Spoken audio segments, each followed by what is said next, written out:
the Western powers still needs colonialism because they've decoupled their economy from physical production, in part using the so-called green policy, the environmentalism, to say that if you produce something, it's bad. How are people supposed to eat? Carbon dioxide is not a poison. Carbon dioxide is what makes green things grow. Take the first step towards online privacy. Get NordVPN.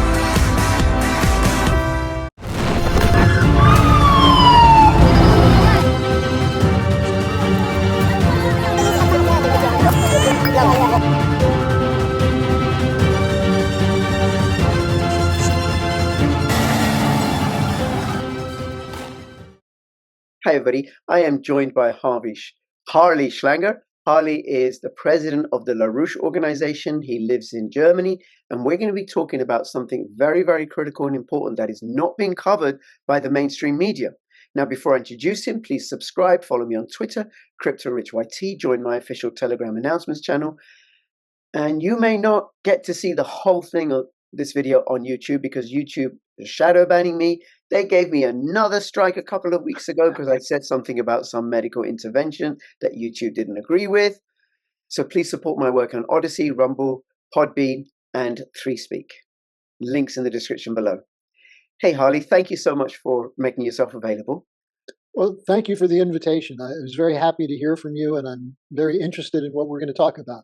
Yes, I had an idea, and then you told me about something. We have to talk about that. And I know recently you had Alex Craner on your channel, and I'll link to your channel in the description below because I do regular videos with Alex. Do you want to say a little bit about yourself and who you are and a little bit about the LaRouche organization? Well, Lyndon LaRouche is somewhat of an atypical American in that he's not afraid to speak out. Now, unfortunately, he passed away a few years ago. But from starting in the late 60s, he became a thorn in the side of the establishment, especially what he described as the New York, Wall Street, City of London establishment.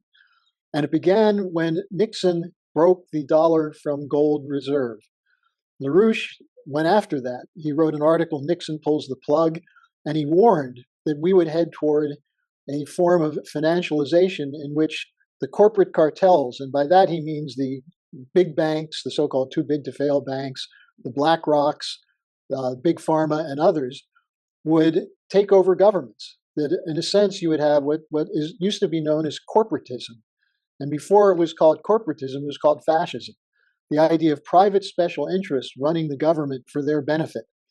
And of course, to do it, they have to silence anyone who opposes them, because if people knew that, they wouldn't be too happy, especially if they think they live in a democracy, such as the people in the UK or the United States. So LaRouche became extremely controversial. He came to the attention of Henry Kissinger, who ran a 30-year jihad against him. Kissinger, in particular, organized the FBI to go after LaRouche and set up a Get LaRouche task force. The original prosecutor in 1987 who brought a case against LaRouche was none other than the same Robert Mueller who was brought in to go after Donald Trump after the so-called Russiagate story. So we have a lot of enemies who are very prominent, who did everything they could to silence us, to suppress us. We've had moments where our ideas have spread virally. We've won some elections. I myself got 25% of the vote in an election for U.S. Senate in Texas in 1990. So we have, and people probably know LaRouche in the United Kingdom from the slander against him, where he said the Queen of England is the largest drug pusher in the world, as though she's out on Kensington Square pushing nickel bags. What he meant is the British Empire made fortunes going back to the Opium Wars and continued through the Hong Kong Shanghai Bank, the Standard and Chartered. All the big London banks were laundering drug money, as well as other forms of illicit money through offshore banks and so on. So we've been, let's just say, as you know, if you go after those networks, there's going to be some pushback. And we received it. LaRouche spent 5 years in prison. He was eventually released, but he continued to do his work, and his ideas now of backing money with something physical, not necessarily gold, but something, so that it's not just a question of speculators sitting around determining value based on nothing. And we've been warning the financial system is crumbling. And that's why we see these wars. NATO and the US military essentially are enforcers of what is the modern empire today. And that empire is crashing because much of the world is saying, we want our own sovereignty. We're not going to listen to you anymore. And that's even happening here in Germany. Very interesting. So that's a little bit about me. Harley, thank you so much. I was looking through some of the stuff, and it's actually quite profound. And it's a realization that I've come to rather slowly from a very, I suppose, traditional left-wing background in British politics to the value of sound money. That when you have a fiat currency divorced from any sort of backing of anything real, then the whole foundation of economic relations, of how people interact with each other, it's fraudulent. There's no integrity to it. And then eventually the corruption gets so excessive that this behemoth ends up eating itself, which is what we see happening right now with all this craziness about Exactly. trans, the climate change agenda, the sexualization of children, the mass migration, mass And the wars, indoctrination, and Rich, the and the wars. wars, because They have wars to are have the almost wars. always bankers' wars. Yes. When you have an empire that's collapsing, and I would argue that as the British Empire was seeing its last days before World War II, but after World War II in particular, they grabbed onto the United States. And this really goes back to Versailles and the end of World War I, when Chatham House set up the Council on Foreign Relations in the United States to recruit US bankers, Wall Street lawyers, to become part of a universal empire, which LaRouche always referred to as universal fascism, because it had nothing to do with democracy, although it claimed it's democratic. It had to do with an old oligarchy that bought into and set up corporate cartels that overrode legitimate regulation and enabled the benefactors to essentially become handfuls of billionaires who control parliaments and congresses and governments. And that's why you see the wars today, because that system is breaking down. It started with Brexit, with the Trump election in 2016. It's just continuing to ripple through the world, and now we see it with the BRICS. We see the global South asserting itself. Whether it's India, whether it's the Sahel area, Niger, Mali, Burkina Faso, kicking the French out. That was pretty ballsy. And what does Macron do? He says, well, maybe we'll send the French Foreign Legion to Ukraine. So it's the world is being turned upside down. It's the end of a 500-year era, going back to the beginnings of European imperialism. And the Europeans are the last to get it because they still think, as Joseph Borrell of the European Union says, we're a garden and the rest of the world is a jungle, and we don't want you in our garden. And then what do? They destroy the rest of the world so that emigres pour into Europe. So, the contradictions and the hypocrisy of the so-called ruling establishment, you can write books about it. And in fact, we have. But now they are threatened because Russia, after being looted and nearly destroyed in the Yeltsin years, under Putin has come back as a strong, sovereign, and I would say Christian nation that's challenging the West. China emerged over 30 years as a major power. And India, in spite of all the efforts to bring them out of the BRICS and bring them into the Quad, India has a certain sense of independence going back to the fight against the British Empire. So you have those three countries, and now we see Brazil, we see Egypt, the 10 countries in the BRICS. They're basically saying we're not going back to colonialism. And the Western powers still needs colonialism because they've decoupled their economy from physical production, in part using the so-called green policy, the environmentalism, to say that if you produce something, it's bad. How are people supposed to eat? Carbon dioxide is not a poison. Carbon dioxide is what makes green things grow. So we're so brainwashed. And they control the media. The media is a key part of the cartel. And I know you have The Guardian, the BBC, the Times of London, you have Financial Times. You can't get a true word out of that. No, not at all. Just on the thing that you said about Europe has separated its economy from the means of production, the way I see the climate change agenda is it is European imperialism for the 21st century. And I think the LaRouche organization sees it the same way, because I looked at some of your materials and tweeted one of them out, that here, in both instances, you have the European imperial elites telling the rest of the world what's good for them, making Yeah, up this really great narrative, first Christianity and now climate change, as a cover for plunder. exactly, exactly. And it just recently, Blinken, the Secretary of State, who, I don't know if you know the American play *The Death of a Salesman*, but he's sort of the Willy Loman character, a washed-up salesman who thinks he's so clever and effective. And whenever he leaves the clients, they're laughing at him. Blinken went to South Africa and started lecturing Naledi Pandor, the South African foreign minister, on democracy, gay rights, environmentalism. And at a certain point, she stopped him and said, "Mr. Secretary, with all due respect, we're a sovereign nation. Don't come here trying to bully us." And that's increasingly the attitude of countries that are still poor, still subject to imperial divide and conquer manipulation, but they're fighting. And that's what the BRICS represents. And I would argue that the Ukraine war was launched because of the desire to destroy Russia, because Russia became a military power under Putin. The threats against China are for the same reason. And now this Middle East crisis, I mean, it does have a lot to do with an Israeli settler colonial mentality, but it also has to do with the fact that that area was, under British geopolitics, designated part of the pivot, part of the key area that has to be controlled, the bridge, the connection between Asia, Europe, and Africa. And that goes back to Mackinder and the Fabian Society. And the United States now has adopted that view. And so that's why the West is continuing to support Netanyahu. That's why they're continuing to support Zelensky and his kleptocrats. And it's not selling very well, is it? No, well, it's not selling it very well because third world, the global South is much more powerful, more stronger than it used to be formerly, certainly 50 years ago. And the Mackinder-Hartland theory, I am familiar with that. There's a few things I just want to add, Harley, that I think complement what you're saying, which is that one of the issues between Russia and Britain is that, well, Russia's never been subjugated by the European imperial elites. Napoleon didn't manage it, Hitler didn't manage it, the British didn't manage it, and Russia is so resource rich.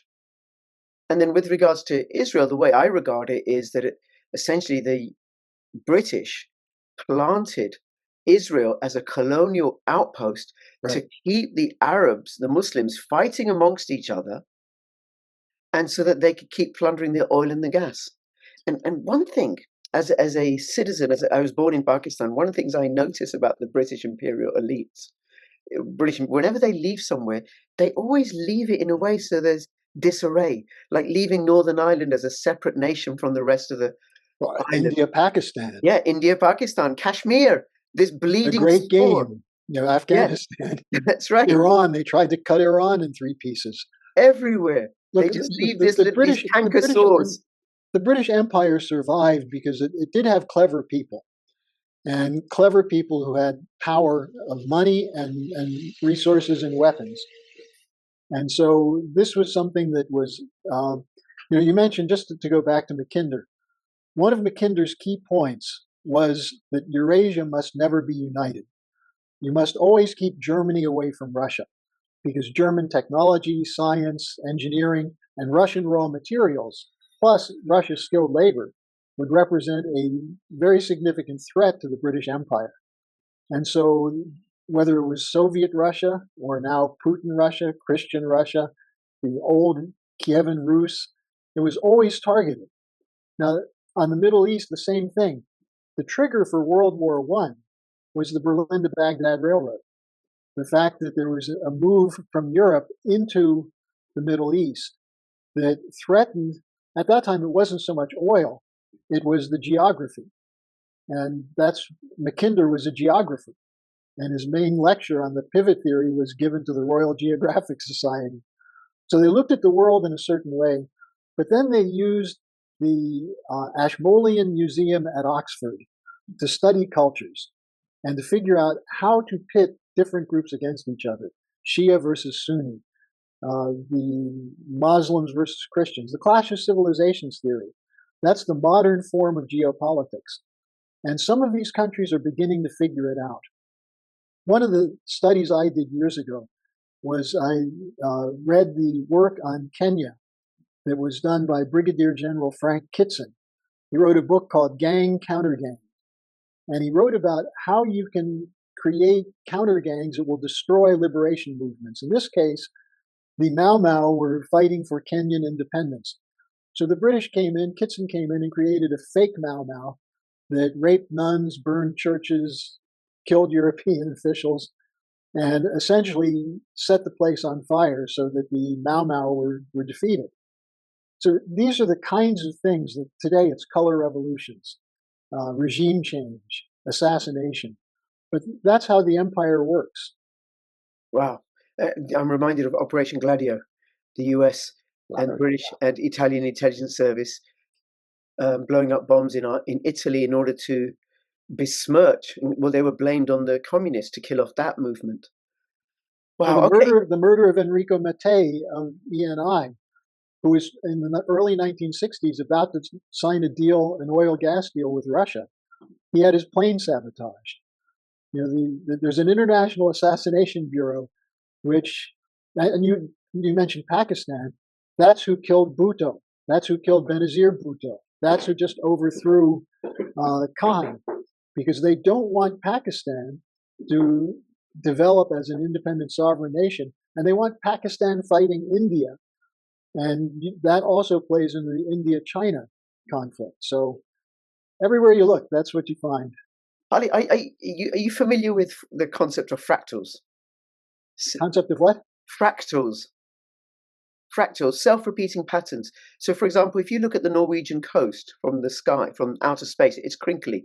If you look at it from the top of the sky, it's crinkly. If you stand on the coast and you look between your feet, it's still crinkly. So it's the same pattern at all scales. Oh, yeah. Right? And human behavior, I think, shows up as fractals. So what we really have going on in global politics, the more I dig into it, they're all gangsters. They're all gangsters struggling for turf. But instead of like little bits of the city, like the Bloods and the Crips in LA, we're talking about the whole world. And then you and I are innocent bystanders caught up possibly as collateral damage. But it's the gangsters of this country trying to sabotage and undermine the gangsters over here. It's quite. No, and it's also, they have certain resources. For example, we did some research into something called Tavistock Institute, which I'm sure you're familiar with. Yes. That's where a lot of these ethnic studies were done between Oxford and the Tavistock Institute. And then you have things like the Frankfurt School, which supposedly is a bunch of left-wing intellectuals. These are the people who profiled Germany, both supporting Hitler in the 30s and then supporting after the 30s, after World War II, the idea that Germany must never have nationalism. So they have, their policies changed. But it's what Lord Palmerston said about Britain. He said, we have no permanent allies, just permanent interests. And it's the interests that are served. And, if you're caught up in this, it's very easy to be an advocate, for example, to say Ukraine is being decimated by those brutal Russians, and the Russians have always been brutal, and ignore the fact that Ukraine's government was dependent on neo-Nazi militia. So, this is why history is so important. And what LaRouche instilled in us is do these studies of national cultures. And you find that the two things. One is that essentially people are good, but they're sloppy and lazy and can easily be manipulated around prejudices. Yeah. And that's how you run an empire. Yeah. People are good, and then as a child protection social worker, what I see are patterns of abusive behavior at different scales, at the level of a household where I work as a social worker, and at the macro level, where we get groomed to line up and take certain medications that have been untested or whatever it is, right? Or we get groomed to go and hate these other group of people for whatever reason. Now, in terms of the British Empire, I can see how the French the French imperialists didn't give up their empire. They just did it differently through the CFA, the colonial franc, Right. and now they're getting their comeuppance. The British, I think, have been far more sly and cunning Yeah. because they're running things in the shadows and nobody really knows, right, what they're doing and what they're up to. You mentioned something to me before we started recording about an agreement that's being developed between Starmer and Blinken. Do you want to say something about that? Starmer and Biden. Starmer and Biden. Sorry, Yeah. yeah. Yeah. Wait a minute. Well, Blinken may be Between running the country because between we know Joe Biden can't zip his own fly. So yes, sorry, between Keir Starlin and yeah. and and Well, Peter Joe. here's what we just. This was actually in, I think, the Financial Times in July. Starmer sent a letter to Biden, and he said that we're about to come up with the end of this 30 or 40-year agreement, which is on nuclear technology sharing. Goes back to the 1950s. And so Starmer said to Biden, this is something that should be permanent between Britain and the United States and not suspect or subject to political wrangling. In other words, if Trump gets in, he may not want to do this.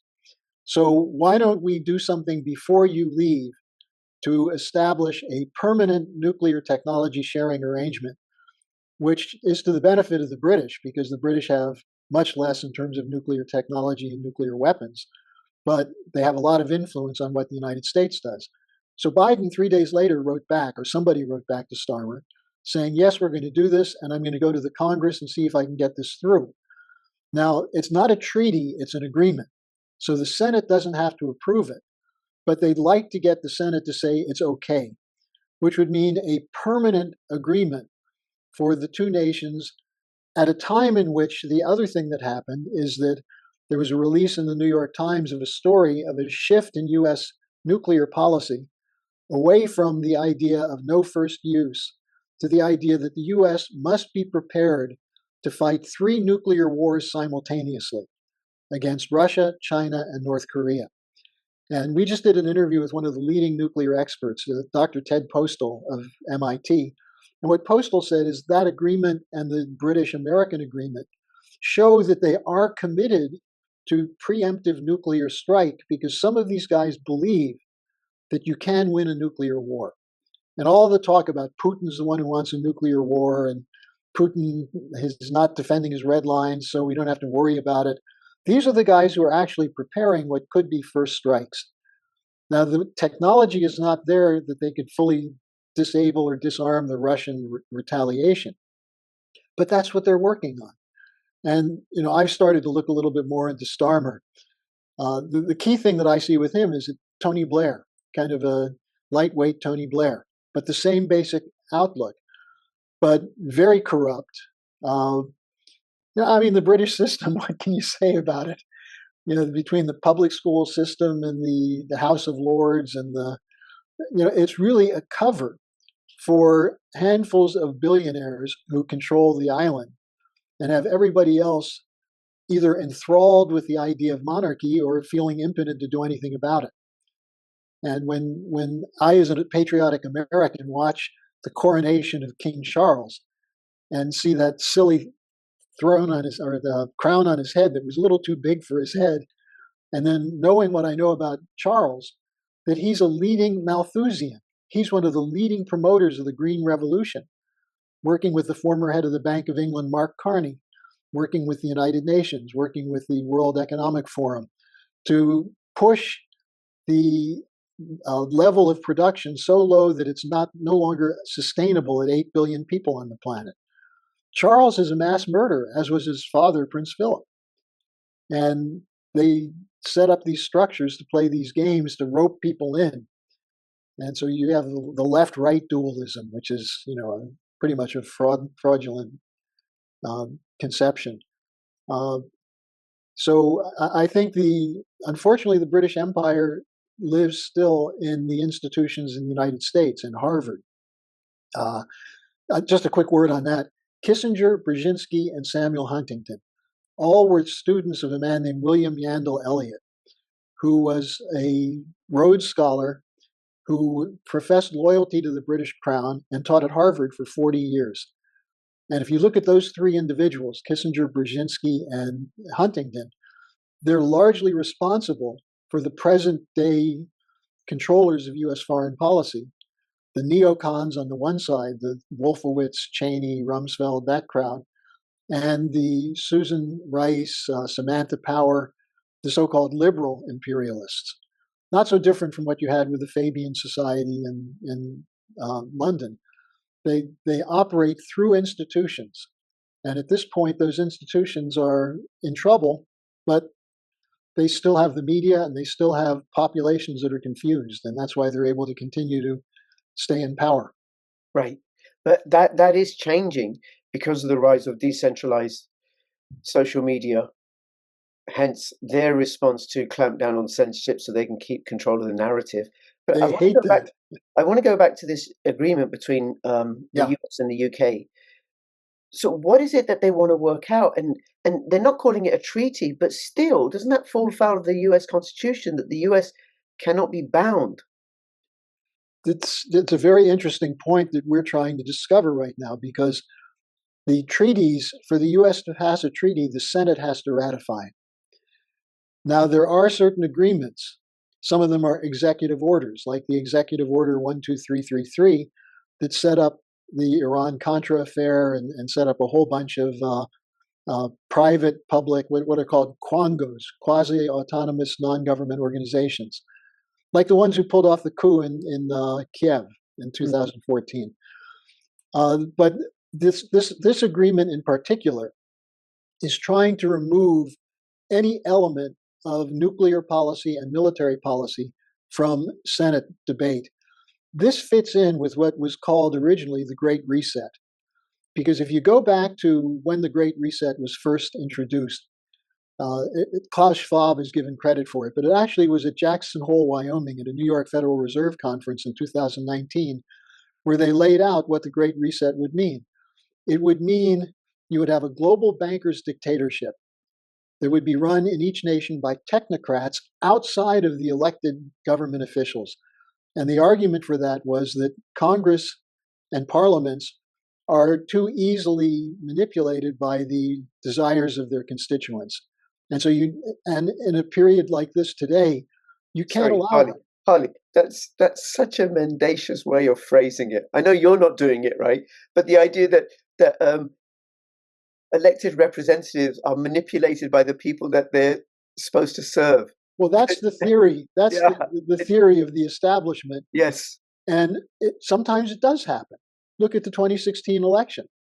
And what was one of the first things Trump did? He pulled the US out of the Paris Climate Conference. So they look at that and they say, he's reacting to the popular desire to have heat in the winter and air conditioning in the summer and have jobs. And so we can't allow that. We have to have something that's above that. And what they say is, and this was the Hillary Clinton thing, the electorate is deplorable. They're ignorant. They don't see the world that we see. We're the ones who have the global vision. And this is, of course, what the Mackinderites and always believed, that if you leave it up to population, they'll make mistakes. Yeah, we know better. So what they're talking about, they're talking about governments of experts who work for whom? The people? No, they work for the corporate cartels. And that's the whole idea of the Great Reset. And it's had a big setback. Not because people fully understand it, but people don't like that idea. They don't like the idea that someone thinks they know better than them. And even if people don't know really too much about these kinds of issues, they don't want to be told, for example, that they have to accept woke culture. They don't want to be told they have to accept these things. Whoa. So you're saying people don't like the idea of their children being sexualized? People don't like the idea that was it in Britain that Granny is going to freeze to death this winter? People don't like the idea that cows fart too much and therefore we have to eat crickets. Is that what you're saying? Yeah, that's a bit that's controversial, exactly right. Harley. Well, that's why we're called extremists. Indeed. Extremely rational. Yes. But you see, that's when I said the world is turned upside down. If you look at take my family, for example. In the 1960s, my parents were called liberals. They were for civil rights. They were against war. They were for feeding the poor. They were for quality education for everyone. Now, what happened with the Democratic Party? And they were also against the FBI and the CIA. That's completely turned around. The Democrats are the biggest defenders of the intelligence community with the whole series of lies around Russiagate. They're defenders of some of the most backward policies. That's a complete reversal.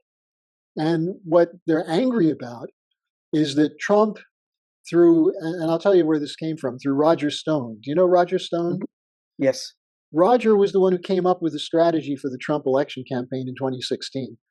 He said, go with the idea of the Nixon Democrats and the Reagan Democrats. That is, go to working people who tend to have their feet on the ground. And even though the unions had them turned against their own self-interest, they still can be mobilized. And that's what Trump did. And that was the winning strategy in 2016, to go to people and say, it's your country, you have to do something. Now, then it got transferred into this idea that Trump is the great hero who can do it. But people were happy to turn away from the nanny state and to the idea that you can't make it anymore. You have to depend on government or depend on welfare, depend on these kinds of things. So I think the point I was trying to make is that what's happened is that the selling of environmentalism started with the idea that there was pollution in waters, there was air pollution. The solution was to have more advanced technologies that burn at higher temperatures. But what did they do? They did it the opposite direction. So that in the ideal green technology, you're going to be burning biomass, burning weeds and wood. And there's not enough of that to keep us all alive. No. Okay. Now, back to that agreement.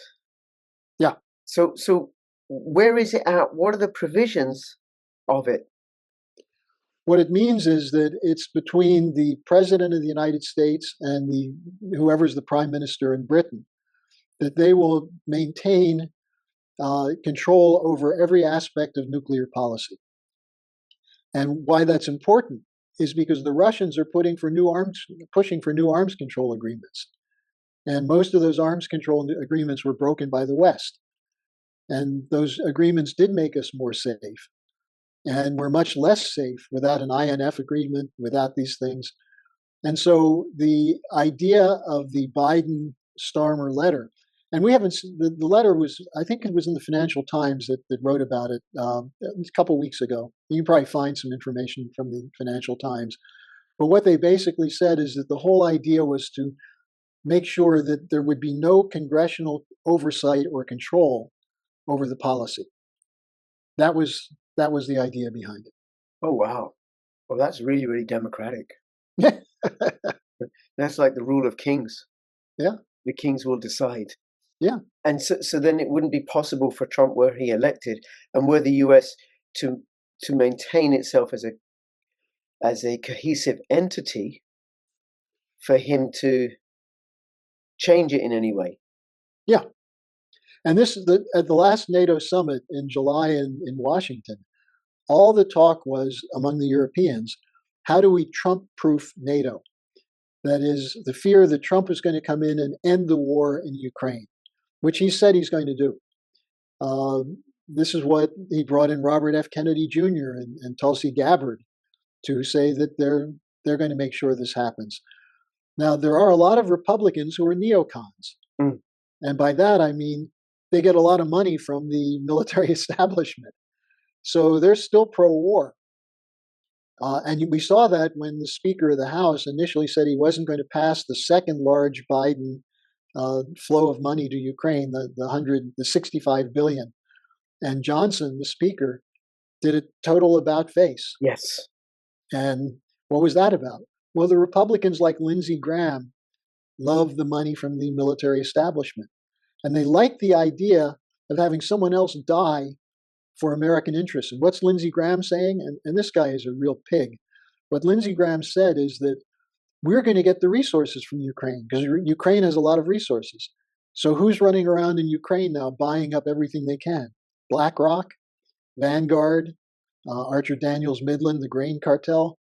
They're getting favorable treatment from Zelensky for the so-called post-war reconstruction, which is reconstructing their own pocketbooks.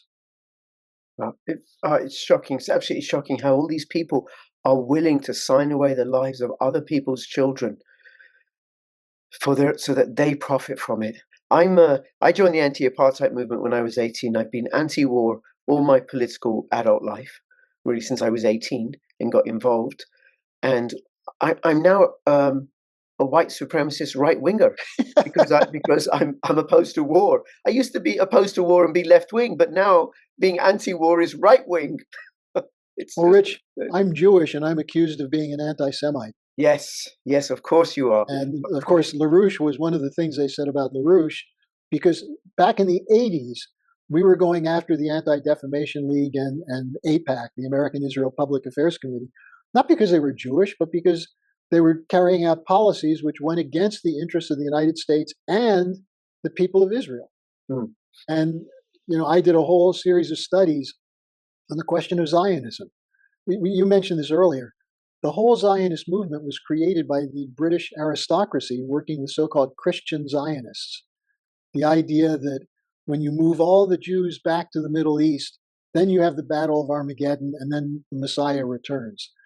That's what Christian Zionists believe. So for them, the idea of having a Jewish state made sense. For my relatives, my great-grandparents, they had a choice, go to Palestine or go to New York. They went to New York. They were religious Jews, but they were not Zionists. Yes. And this is one of the biggest cons of the last 200 years. The idea that Herzl invented it and the Jews all want to live in the Middle East. They're all moving out. Yeah. What happened to their religious fervor? Well, I interviewed a rabbi, an Orthodox rabbi, in November last year. And he said that his family moved out of Israel when Israel was formed. He said because Zionism is bad for Jews. It doesn't keep us safe. And I said to him, well, what's the solution? He said one state where people live side by side, as they did before Israel was created. And then it wouldn't be a Jewish theocracy. No. And you hear people in Israel all the time attacking Iran as a Muslim theocracy. And yet, what do you have in Israel? It's a non-democratic, theocratic state. But the important thing is the Balfour Declaration came right after the Sykes-Picot Agreement on how to divide up the territory of Southwest Asia. And this was in the middle of World War I, when they were trying to figure out how to keep the Russians out, how to keep the Germans out, and how to protect that area for the British.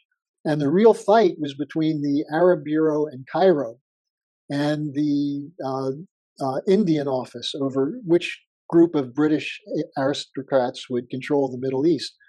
And you had the father of Kim Philby, Sir H.A.R. Philby, who was working with the dynasty, the Saud family, the tribe. And you had the other group, Lawrence of Arabia, working with the Hussein family of Mecca and Medina. So all these fights were from within the British Empire. And there's some really fascinating books coming out now. One I just read, 100 Years War for Palestine, which goes through this in detail. That the British were doing this for what? For the purposes of the British Empire, not for the protection of the Jews or the support of the Arabs or anything of the sort. No, all for empire. British Empire was not a philanthropic exercise, not at all. So just on the Israel situation, what's your take on it? How do you see it shaping out over the next months or year or so? Well, here's the biggest problem. We're seeing opposition to Netanyahu grow. Netanyahu is a fascist. Netanyahu is a follower of Jabotinsky, who is the original Greater Israel fanatic. Vladimir Jabotinsky, who is a Russian backed by the British, who offered his services to Hitler if Hitler would help him create a Jewish state. And Jabotinsky's American advisor was Netanyahu's father. And that movement, the revisionist movement in Israel, is for a Greater Israel, by which they mean from the Nile to the Tigris-Euphrates. That's the empire. Now, that's what they want. Now, Lord Balfour, no one knows exactly what he wanted. He just wanted to have the conflict there. So he wrote this promise to Lord Rothschild that we'll give you a Jewish state. At the time, there were less than 50,000 Jews living in Palestine, and somewhere between 600,000 and 1 million Arab Muslims and Christians. So, what gave the British the right to give the Jews a state? Now, the problem is that mentality was built into the post 1948 independence. And that's why you had the Nakba, the driving of the Palestinians out of their homes. We've seen that with the occupation after 1967. The government is making it less and less possible for Palestinians to survive. And meanwhile, they're building new settlements. And these settlements, some of them are relatively luxurious. And so the standard of living of much of the Jewish population is high. They like the government, they like the tech sector. They don't necessarily like the war. But what's the problem now is that Netanyahu has convinced them that they have to stick with him through the war. And that while people may dislike Netanyahu, the average Israeli doesn't like the Palestinians. And so ethnic cleansing has a real constituency there. So the hundreds of thousands who marched last weekend against Netanyahu after the 6 hostages were found dead, did they raise a peep about the murder of 40,000 Palestinians, including 15,000 or so children? No, they didn't. They protested the fact that 100 people were not being freed because of Netanyahu. And so you still have a racist settlers colony, which at least a significant portion of the Jewish population of Israel supports. Now, how do you deal with that? The only way to stop this war would be for the United States to say, we're cutting you off. And for the United States to say to all of our allies, cut off Israel also. No weapons, no money, because they couldn't survive. Biden won't do that. Harris won't do that. And unfortunately, I don't think Trump would do it either, because of the power of the so-called Zionist lobby in the United States. So now the good news is that the Israel Defense Forces, the leaders of the military, are at least sane enough to know that a war with Iran would be a disaster. A war with Hezbollah would be a disaster, would it not? Never mind Iran. Yeah, a war with Hezbollah would be a disaster. A war with the Houthis would be a toss-up. Because, the Israeli population is relatively small. It has this Iron Dome. But Iran is developing the kind of weapons, the hypersonic weapons that the Russians have, which would eventually make the Iron Dome no longer work. So it's in the interest of the Israelis to get an agreement. And that's what Trump said he was trying to do with the Abraham Accords. We came up with something. I'll just give you a little sense of how Lyndon LaRouche looked at this. In 1975, he came out and said the International Monetary Fund has to be shut down. And he was invited to Iraq to meet with the Ba'ath Party to discuss that. While he was there, the Iraqi government said, what if we put up a $30 billion fund that would go towards projects that would build an independent Palestinian state? So LaRouche drafted something that he called the OASIS Plan. The idea that you would take you'd build canals between the Mediterranean and the Dead Sea, the Mediterranean and the Red Sea, line them with power plants, including modular nuclear reactors, to desalinate the water. And do this so there would be fresh water for the Palestinians, for the Israelis, the Saudis, the Egyptians, and everyone.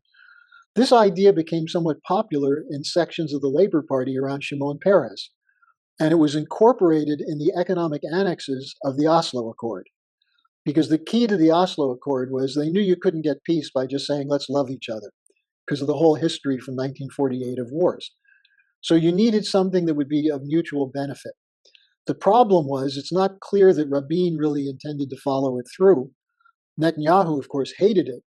And the World Bank refused to do it because they said they wouldn't give any funds to the Palestinians because of the corruption. And so the idea died. There was no economic annex, and then Rabin was killed. And then Sharon marched up on the Temple Mount. Next thing you know, we're in the Second Intifada. So the sabotage of a potential for peace was what was run there. And then when the United States wasn't so immediately involved in it, who was involved? Tony Blair, the so-called quartet. Yeah, he did such a great job as the peace envoy. Peace Well, broke out everywhere, yeah. thanks to him. Okay, Harley, it's been absolutely fascinating talking to you. I'd like to invite you back on at some point. Before we finish up, is there anything else you want to say? Anything else we haven't covered? Well, the view of LaRouche has always been, and by the way, you mentioned you became anti-war at 18. Well, I was I part of, joined the anti-apartheid movement when I was 18, yeah, and that was when I got politically involved. yeah. Well, I was 18 during the Vietnam War, and I was at a campus, the University of Wisconsin, with a very large anarchic peace movement. And we marched, we demonstrated, we blew up buildings, we did all sorts of things. But then when I met LaRouche, he said, look, why are you against the Vietnam War? What are you going to do to replace it? You need to have a strategy of development. And so what I found with LaRouche was this idea of physical economy, that what improves the conditions for human beings is the development of new technologies that increase the productive power of labor, provided you have a skilled labor force. And that's, if government should do anything, it should be to make sure there's credit available to those entrepreneurs and others who can bring new technologies online that will improve the conditions of life for everyone. And this became the essential element of LaRouche's economics. I mean, it was for him. It became for me and others. And so what I've tried to do with my life, and this was in 1972, I joined with LaRouche, so now it's over 50 years. What I do every day is a 10 to 12 minute video update where I incorporate events of the day from the standpoint of history and culture, so that it's not just a question of this guy's bad, this one's good, but how can you get up on the mountaintop outside of the corporate media bubble and know for yourself what's right. And that's what my commitment and the commitment of my colleagues, many of whom I've been working with for 50 years, that's what we do. And we're beginning to, again, have a inpouring of younger people, because younger people, may not know much, but they don't want to die in a war for George Bush or Joe Biden. Okay, So what I do is I do a daily update. It's available for free. I used to have 40, 50, 60,000 views a day on Facebook. Then shadow banning, YouTube shut down. So it's much less today, but you can find it always at the LaRoucheOrganization.com. If you can put a link for people. I will. LaRoucheOrganization.com, and then you click on program, and the first thing that pops up is Harley's Daily Update. Great. So that's how people can keep in touch with me. Great. I shall definitely link to that. And you might want to look at, maybe if you haven't already, setting up on ODYSEE and on Rumble. I think we are on Rumble. Great. Okay. Very good. Well, Rumble's centralized, so it could be prone to capture. ODYSEE isn't centralized. It's hybrid. And the other thing I just want to say, Harley, just at the end, is I'm actually involved in a legal, peaceful tax resistance campaign against war. And I'll link to that so this is really for people in Britain, that it is illegal to pay taxes in the UK if some of that money is going to be used for genocide and terrorism. And this is according to British statute. So there's a whole process that's very, very simple, where essentially you don't get to pay your taxes, you get to keep the money legally, and that helps. We can then help out Granny with her heating bills, because this government ain't going to do it. That's for sure. Thank you. There's we didn't even talk about the European Union and what's happening in Germany. Actually, the German elections were so amazing. Yes. Well, in 2 weeks, there's the next phase in my state, in Brandenburg, and it looks like the Alternative for Deutschland will win again. So maybe we can catch up later in the month or next month. Absolutely. I would absolutely love that. And thank you so much. Anybody, please share this video far and wide. Please comment, like, subscribe, all that business. Check out Harley's work. Check out LaRouche Organization. Check out probityco.com for peaceful legal tax resistance. And between now and when I see you next, please keep filling your souls and the hearts of others with love, peace, and honor. Crypto Rich and Crypto Harley signing out. All the best. Bye-bye.